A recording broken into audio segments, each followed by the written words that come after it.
Hey everyone, it's Jason, and welcome to another episode of Martial Arts Theater 3000. Today I want to take a look at and do a review of 5 Elements Ninjas, also known as Super Ninjas. I just wanted to say this will definitely have a lot of spoilers, so if you haven't seen it yet, I definitely recommend going and checking it out before watching this review. And if this is your first time here and you love all things Kung Fu cinema, I have a lot more videos on the way, and if you could hit that subscribe button, it would definitely help. Now this is a Shaw Brothers production. It was released in 1982 on April 21st. It was set in the Yun Dynasty. And the plot, it's fairly simple. The movie's broke up into 3 acts.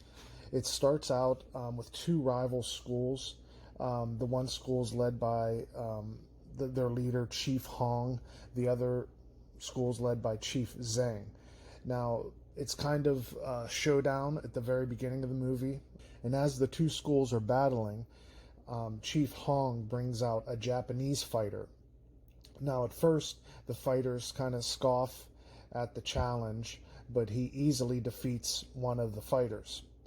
And the Chinese fighter that is defeated, he is coaxed into killing himself based on the Japanese fighter talking about, in Japanese martial arts culture at that time, if you lost a fight, you lost your life. So the Chinese fighter kills himself, and then Lo Mang decides to take on the Japanese fighter. Now Lo Mang is playing Lang Zisheng, and Lo Mang in general is often known for taking on fighters with weapons with his bare hands, something he says almost verbatim in this movie. Now during the fight, Lo Mang defeats the Japanese fighter, disarming him of his weapon. At this point, Lo Mang points out loss of a fight means loss of a life to a samurai, and the Japanese fighter commits suicide in a very, very graphic and bloody scene. Before the Japanese fighter dies, he throws a ring at Chief Zheng. Chief Zheng catches the ring, but in doing so, it cuts his hand. He becomes poisoned, and this whole intro sets up the plot for the rest of the movie. He also received a challenge from the Japanese to take on their 5 Elements ninjas. Chief Zhang decides to have Tin Hao, who's played by Chang Cheh, also known as Ricky Chang, and Lo Mang, who plays Shang, to stay back and help guard the base. He chooses other fighters to go and fight the 5 Elements ninjas. This sets up some classic fights here. The Chinese fighters arrive at the 5 elements. It starts with the sun element, and it's very exciting to see. The sun fighters all use reflection, and it's like a never-ending series of tricks up their sleeves. Next up is the wood element, and you start to learn that all these elements really contain a lot of stealth, and the ninjas are often hard to even be found upon arrival. As the Chinese fighters progress and take on these elements, they are getting absolutely slaughtered, and there's no match at all. Leading on next to the water element, which happens to be probably my least favorite of the elements. Yet again, the Chinese fighters get absolutely massacred, and it's very, very bloody even by Shaw Brothers standards. Next up for the remaining Chinese fighters is the fire element.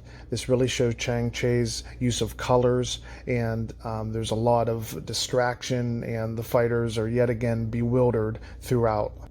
These fight scenes are excellent, but they're almost more just to illustrate how dumbfounded these Chinese fighters are against the 5 elements. Next up is the earth element, and we soon learn that the ninjas in this one are burrowed under the ground. And this scene in the earth element in this first act is probably, I'd have to say, one of the most bloody and graphic I've seen in any Shaw Brothers movie.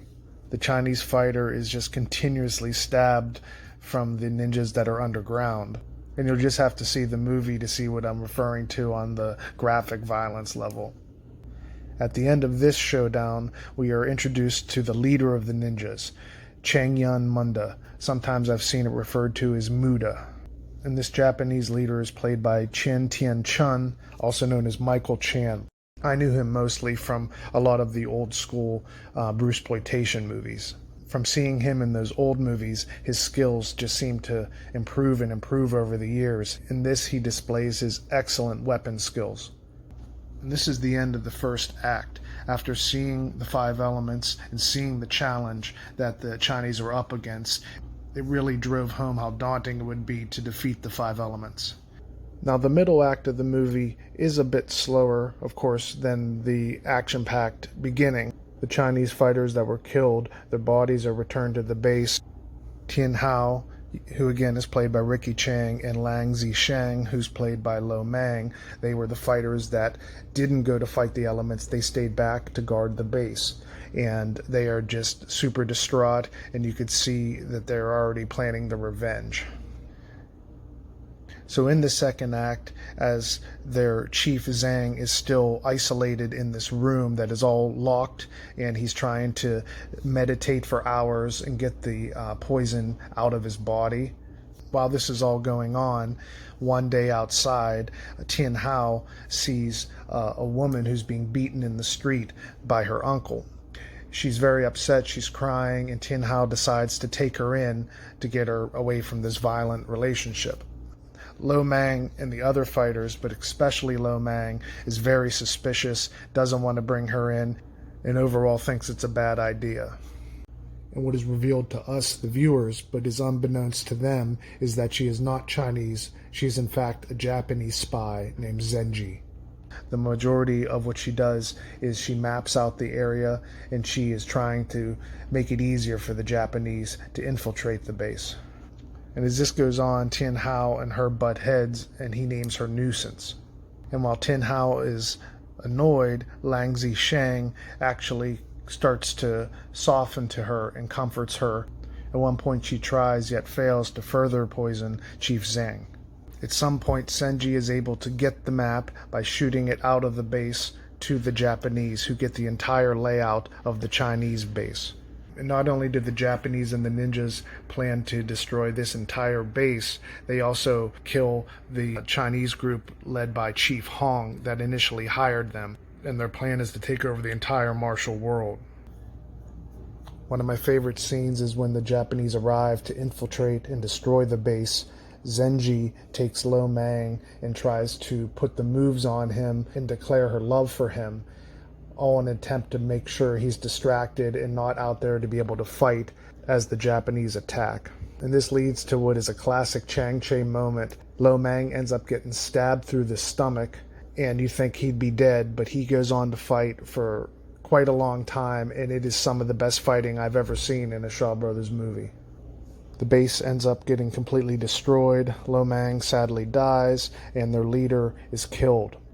And in this sequence is where we see that Tien Hao steps into the protagonist and main star of the movie role. Instead of getting killed, his life is spared by Senji, and it is revealed. And while he is captured, unlike her faking her love for Lo Mang, she actually professes her real feelings are for Tien Hao himself. He plays along and uses this as a way to escape the base. At this point, Tien Hao returns to a base that he stumbled upon earlier in his life where he learned ninjutsu. And this is some great training sequences that lead us into the third act. Tien Hao gets trained in ninjutsu and learns how to take on the five elements. He is also teamed up with 3 other fighters that are staying at this base, and the 4 of them plan to go on and seek revenge and take down the five elements ninjas. Oh, and I forgot to mention, Tien Hao meets up with Senji again. He ends up tricking her this time and saying they'll be together, but then kills her and avenges Lo Mang and all his Kung Fu brothers. And now it's very interesting. The finale of the movie, of course, mimics the opening of the movie in the exact form. It goes through all the elements. But now the Chinese fighters, Tien Hao with the 3 other fighters who are now trained to take on the ninjas, they seek their revenge. They take down each element using trickery of their own, and the fighting is breathtaking and it's top-notch. And it's just excellent fight after excellent fight as we go through the elements yet again. The sun to the wood element, to the water, then to the fire, and then we arrive at the earth element. This showdown is unbelievable, and the axes that they bring to fight are like Batman's utility belt. It just keeps opening and opening. The axe is able to be split and turns into stilts, which raises them up enough that the earth ninjas can't get to them. The finale is unbelievable as they take on the leader of the ninjas. I've given a ton of spoilers, but I'll just save what happens at the very end for those who haven't seen this movie yet. This movie is often referred to as a Venoms movie. I do consider it because it has Lo Mang, but it's more of a Venoms offshoot film. And this leads to something I wanted to discuss. At the time, 3 of the Venoms, Lu Fang, Chang Cheh, and Guok Choi, they went to Taiwan and worked with a group called the Yufeng Film Company. And this company was started by Chang Cheh's former assistant, Pao Su Li. And in Taiwan, Guok Choi directed Ninjas in the Deadly Trap. Now, this has been kind of a mystery to me. This movie, Ninja in the Deadly Trap, is verbatim the same movie as 5 Element Ninjas. They were both released the same year. For a long time, the release date of Ninja in the Deadly Trap was said to be 1983. I've seen it 1984 and as late as 1985. Now, when it was believed to be that release date, I thought that it was just basically the Venoms mimicked 5 Elements Ninjas after its success, because the movie is exactly the same. The plots, you could line them up on a sheet and it just goes down every point. It has all the exact elements. It has the plot of someone infiltrating the base. It has 3 separate acts. In the end, it has them returning the elements to defeat them.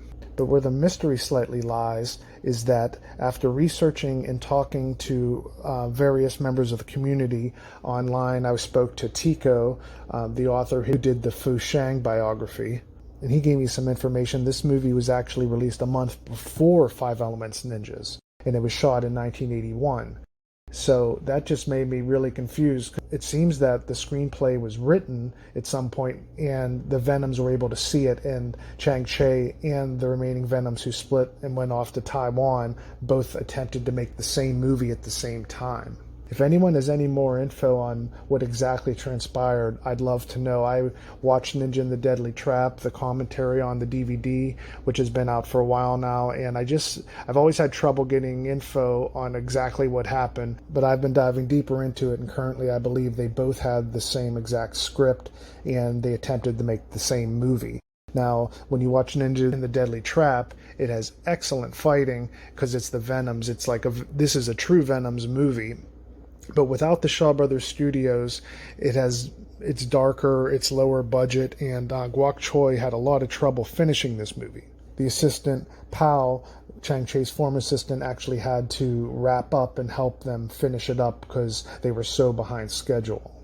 But I definitely recommend checking out Ninja in the Deadly Trap. It's often on Amazon Prime under the name Ninjitsu, and you can find it on YouTube, or you could buy the DVD, of course. It's fun to watch, and it's interesting, and you get to see the Venoms together in one of their final movies.